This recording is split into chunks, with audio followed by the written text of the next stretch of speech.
we can move on to the next presenter, that is Professor Galina E Davies from the Department of Research Center of English, Lady Doak College in Madurai, India.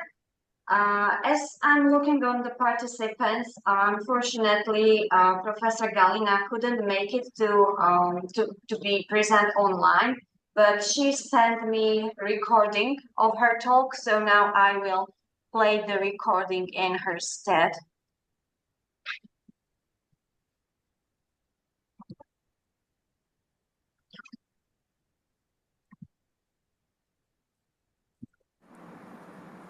Good morning, distinguished faculty members, scholars, and students. Okay, just to clarify, can you hear the sound of the video?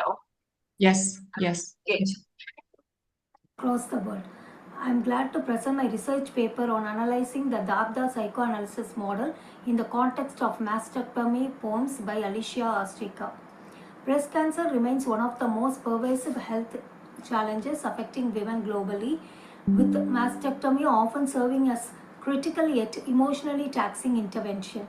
The psychological ramifications of such a procedure are profound, encompassing a spectrum of emotions that mirror the stages outlined in the DABDA model: denial, anger, bargaining, depression, and acceptance. Literature, particularly poetry, has long served as a medium for articulating and processing such complex emotional experiences. Alicia Ostriker, a prominent voice in the contemporary feminist poetry, dwells deeply into the themes of the body, illness, and identity, offering poignant insights into the female experience. Her mastectomy poems provide a rich textual landscape for exploring the emotional journey associated with breast cancer and its treatment. Though evocative language and powerful imagery, Ostriker captures the nuanced and often turbulent process of grappling with bodily loss and the quest for self-reconciliation. This paper seeks to analyze how the stages of the DABDA model are manifested and interwoven with Ostriker's mastectomy poems. By conducting a close reading critical analysis of selected novels, the study aims to illuminate intricate ways in which Ostriker portrays each stage of grief, reflecting both personal and collective dimensions of suffering and healing. Additionally, the analysis of the crack in everything will offer a contemporary perspective of acceptance, resilience, and underscoring the transformative potential of embracing imperfection and vulnerability. The DABDA model, conceptualized by Elizabeth Kubler-Ross, has been instrumental in understanding the emotional responses to grief and loss. While originally applied to terminal illness and death, the model's applicability has extended to various forms of significant loss, including the loss of body parts and functions. Numerous studies have explored the psychological impact of mastectomy, highlighting the profound effects of women's self-image, sexuality, and emotional well-being. In the realm of literature, poetry has served as a reflective and cathartic outlet for expressing the intricacies of illness and healing. Feminist literary criticism has particularly emphasized the importance of women's voices in articulating experiences of bodily autonomy, medication, and resilience. Alicia Ostriker's work stands out in this context, offering a raw and honest portrayal of women's struggles and triumphs in the face of physical and emotional adversity. Previous analysis of Ostriker's poetry have focused on her exploration of feminist themes, spirituality, and interplay between the personal and the political. However, there is a relative paucity of scholarly attention specifically dedicated to her mastectomy poems through the lens of the psychoanalytical models such as DABDA. This study seeks to fill this gap by providing a structured analysis that connects Ostriker's poetic narratives with established psychological frameworks, thereby enriching the understanding of her work and its significance in both literary and psychological discourse.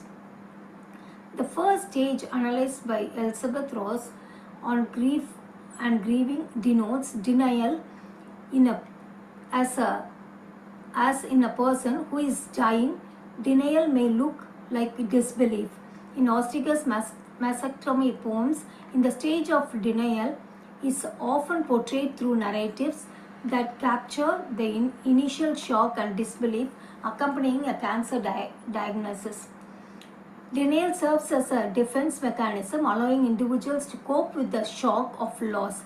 Becker emphasized that this denial is the fundamental aspect of human existence, reflecting our structure with mortality. The poem Bridge depicts a woman's dismay and anxiety at learning concerning news following a regular mammography, which forces her to face the possibility of a cancer diagnosis. The Bridge is an intense poem that explores the psychological and emotional experience of a woman getting news following a mammography that could change your life.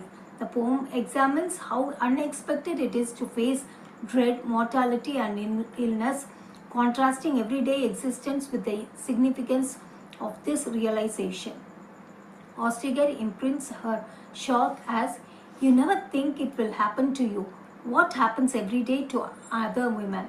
Her emotional journey is imprinted through incredulity to terror, from feeling like a statistic to having to make decisions about her future, is depicted in the poem. The speaker makes an effort to articulate fear but finds it physically paralyzing, expressing that try saying fear, now feel your tongue as it cleaves to the roofs of your mouth. This illustrates both the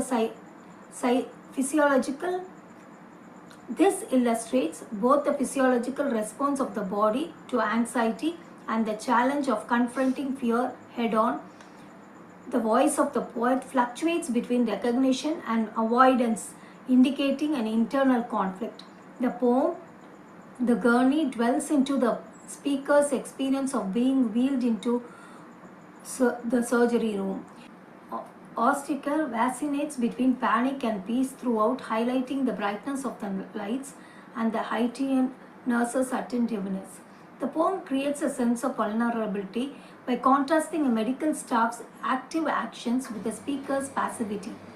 The strange vision of the red moon stripping to her waist represents the speaker's descent into the unconsciousness and the start of anesthesia. The poem illustrates how denial coexists with an underlying knowledge of fragility by delicately mirroring the speaker's suppressed fears. The second stage, that is analyzed in anger, which is expressed as anger, often emerges as a response to perceived injustice or loss. It can manifest in various forms, including frustration, recording in progress, resentment, as individuals grapple with their fear, says Cummings. According to Elizabeth Kubler-Ross, classifies anger into two common ways, where the first one is that anger at your loved one for not taking better care of himself, or anger at your own self for not taking better care of him or her. Ross expresses that anger is a necessary stage of the healing process. The transition from denial to anger in Ostriker's poetry is marked by a shift to more confrontational and intense language, reflecting the speaker's growing rage and frustration. In Ostriker's poetry, the passage from denial to anger is indicated by a change in tone to more confrontal and forceful language, which expresses the speaker's mounting rage and frustration. Ostriker depicts rage aimed against the several components. In her poem, Normal, anger is manifested while narrating about the loss of her breast. It goes, "I never say the thing that is forbidden to say. Piece of meat, piece of shit. Cooled, cropped, I'm simple and pure. Never invite my colleagues to view it pickled in a mason jar. The poet makes references to repressed feelings of bitterness, irritation, or rage. The word forbidden implies that, despite her appearance of being normal and well, she is actually harboring darker, more profound feelings that are taboo to discuss. She says she feels cooled and cropped, suggesting that the surgery has left her emotionally detached, or as though she has been reduced to something more fundamental and less complex by the expectation of femininity. The phrase simple and pure conveys a sense of acceptance and resignation. The connection between anger and identity is also discussed with a focus on the loss of a breast as a representation of femininity and sexuality. By expressing the speaker's indignation at being reduced to physical characteristics and the expectation placed upon women's bodies, Ostriker subverts social norms. She realizes that her colleagues would not wish to see her amputated breast as if it were something hideous preserved in a jar. The statement emphasizes the uneasiness people have when they have to face the truth about her surgery. The speaker considers the artificiality of her look and the deeper emotion scars she bears. Although her co-workers may reassure her that she appears normal, the speaker is well aware of the levels of performance and dishonesty that go into upholding that impression. There is often a rejection of pity and traditional narratives of feminine weakness, with the speaker asserting their right to express rage openly. While exploring the bargaining stage, Ross and Kessler embarks that bargaining can help our mind move from one state of loss to another. It can also be the way station that gives our psyche the time it may need to adjust. Bargaining may fill the gaps that our strong emotions generally dominate, which often keep suffering at a distance. It allows us to believe that we can restore order to the chaos that has taken over. In Ostriker's poem, the bargaining stage frequently involves introspection and conversion, either with oneself, a higher force, or abstract ideas like fate and time.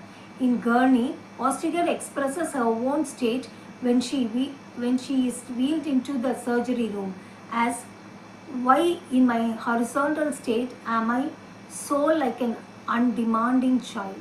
The speaker makes reference to how their vulnerability is reinforced by their physical state while lying flat on the gurney. The horizontal state represents their almost powerless passive state as a patient. The poet emphasizes how they have given up control by drawing a comparison between their current passivity and that of a child. The undemanding child explains that they feel dependent and submissive in the hands of the physicians. Further, the poem Mastectomy explores a woman's interaction with the surgeon during her mastectomy and her experience having the surgery.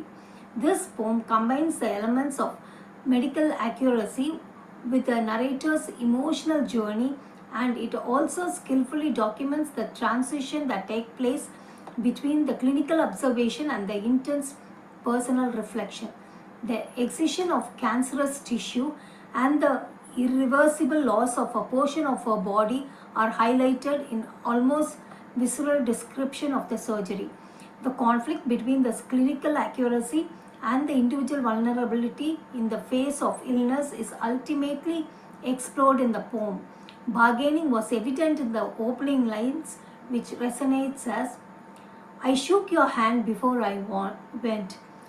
Your nod was brief, your manner confident. A shipman's captain, and there I lay, a chart of the bay, no reefs, no shores."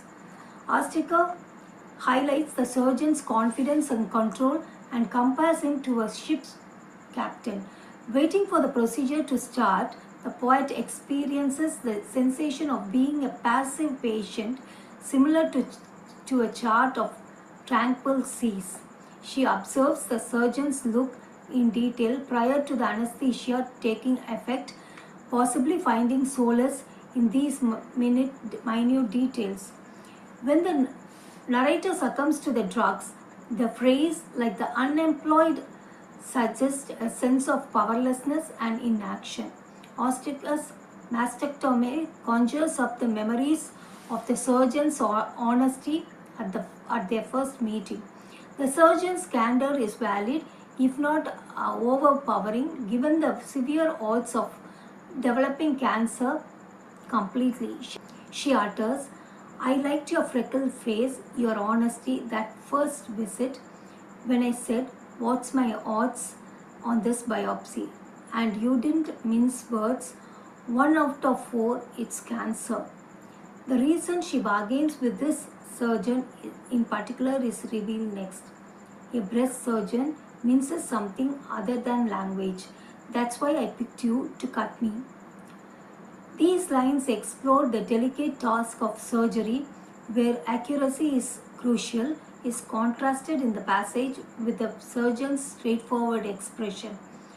In these lines, Ostriker bargains why she chose this surgeon, who possesses straightforward communication and mastered in performing delicate surgery, while she demands extreme precision.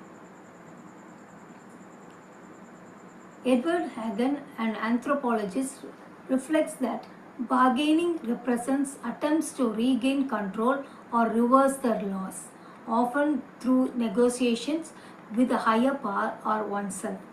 Hagen suggests that this stage may reflect an adaptive response to a significant life events for attaining social benefits. The expressions of negotiation is witnessed in a discussion about the hypothetical situations where the speaker ponders on what could have supplied in exchange for health, or what could have been done differently to prevent the illness. There is a desperate desire for control in the midst of turmoil in these negotiations.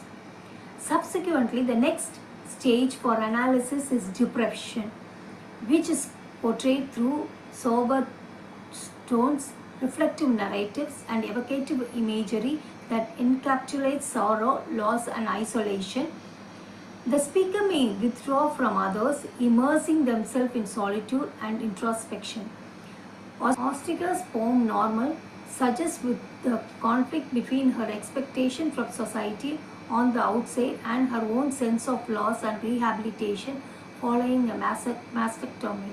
The poem examines the idea of normalcy, which is praised and criticized in equal measure.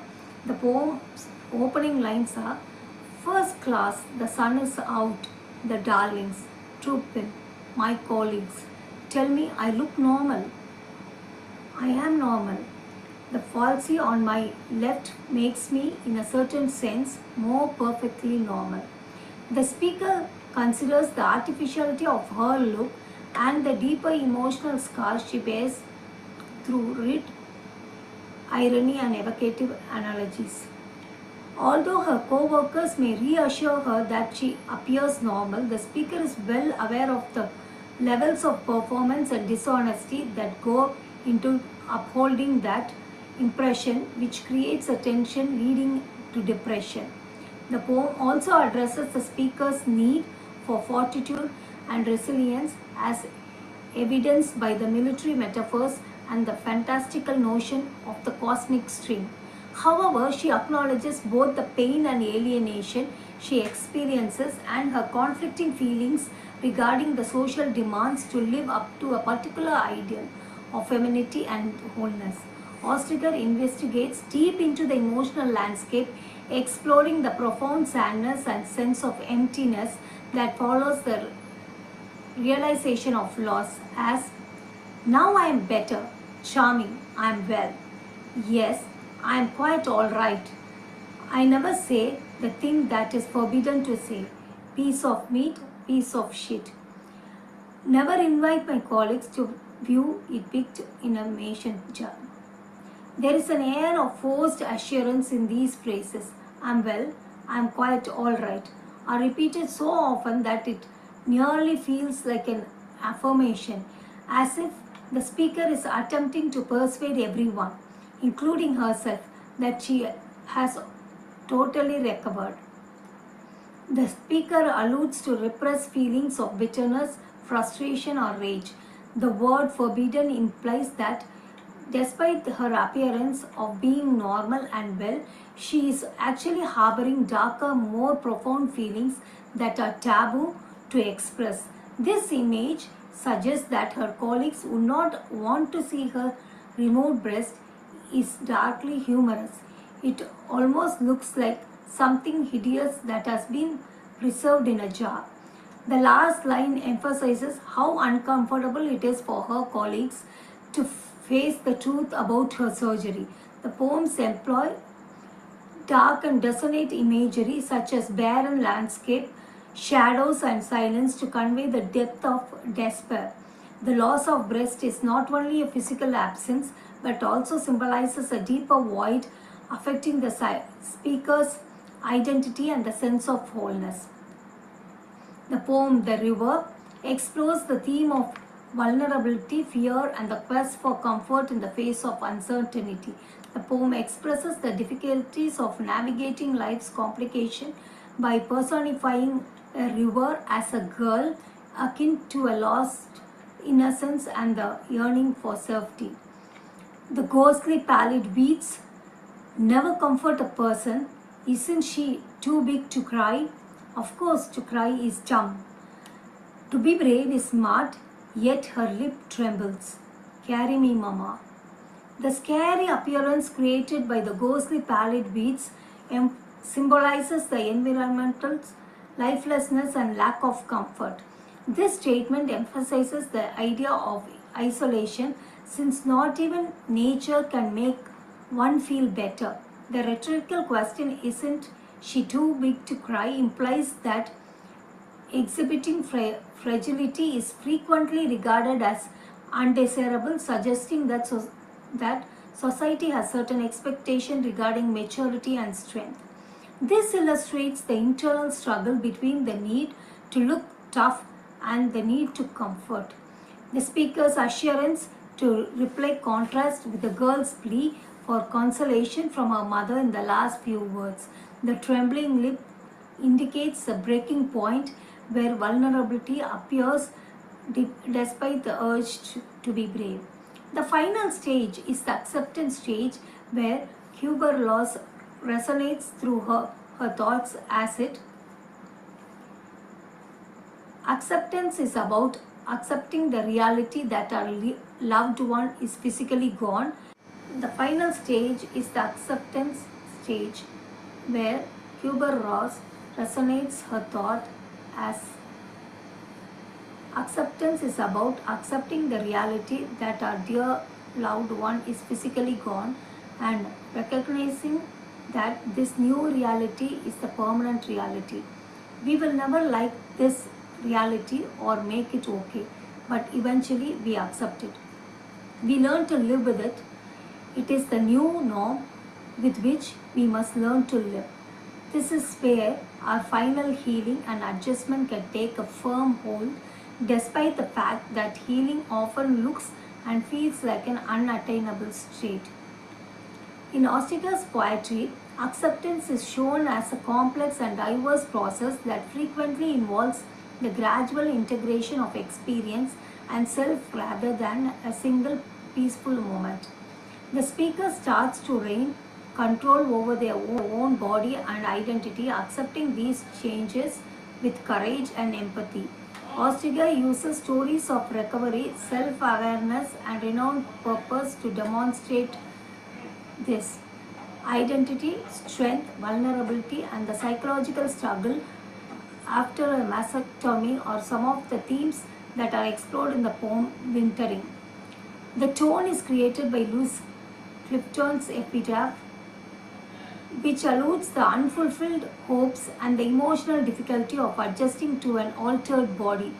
The poem explores the narrator's developing sense of self, while contrasting sentiments of loss with resiliency and bringing in allusions to mythology, bravery, and conventional ideas of femininity and strength. It resonates thus: I'll become an Amazon, warrior woman minus a breast. The better to shoot arrow after fierce arrow, or else I am that dancing Shiva, carved in the living rock of Elephanta, one breast male deity, but I don't feel holy enough or mythic enough. Taking courage, I told a man I have resolved to be a sexy with one breast. The poem conveys a sense of balance and harmony, acknowledging pain while also celebrating survival and transformation. Acceptance involves integrating the experience of illness into the broader narrative of the speaker's life. Ostriker reflects on the lessons learned, personal growth, and the deepened understanding of self and others that arises from adversity. The physical engagement signifies embracing a body anew with their scars and stories. The poem may conclude with an affirmation of life, reconciliation of beauty and strength that emerge through hardship. She asserts by counting all her blessings. You have a job you like. You have poems to write. Your marriage is okay. It still stays the way. The wrinkles are worse. I hate looking in the mirror. But a missing breast, well, you got used to it. The narrator's regular life is the basis for the survivor's pragmatic questions and reassurances. They insist that her identity as a person, rather than her physical appearance, is what defines her profession, her writing, and her marriage. Acknowledging and accepting faults promotes closer relationship with both oneself and the other people. The poem proposes that through vulnerability, humans can experience true relationship and profound self-awareness. The Crack in Everything underscores the notion that imperfections and misfortune serves as stimulants for resiliency and renewal. Ostriker illustrates that by accepting and integrating our imperfections, anyone can become more whole and capable of experiencing life's fullness. Ostriker's mastectomy poems provide a profound and empathetic exploration of the emotional journey encapsulated by the DABDA model. Through her evocative language and rich imagery, Ostriker captures the complexities of denial, anger, bargaining, depression, and acceptance, offering readers an intimate glimpse into the struggles and triumphs associated with breast cancer and mastectomy. Ostriker's work not only reflects personal and individual experience but also engages with broader social and cultural themes, challenging social norms and advocating for a deeper understanding of women's bodily autonomy and emotional resilience. The Crack in Everything further enriches this narrative by highlighting the transformative power of embracing imperfection and vulnerability.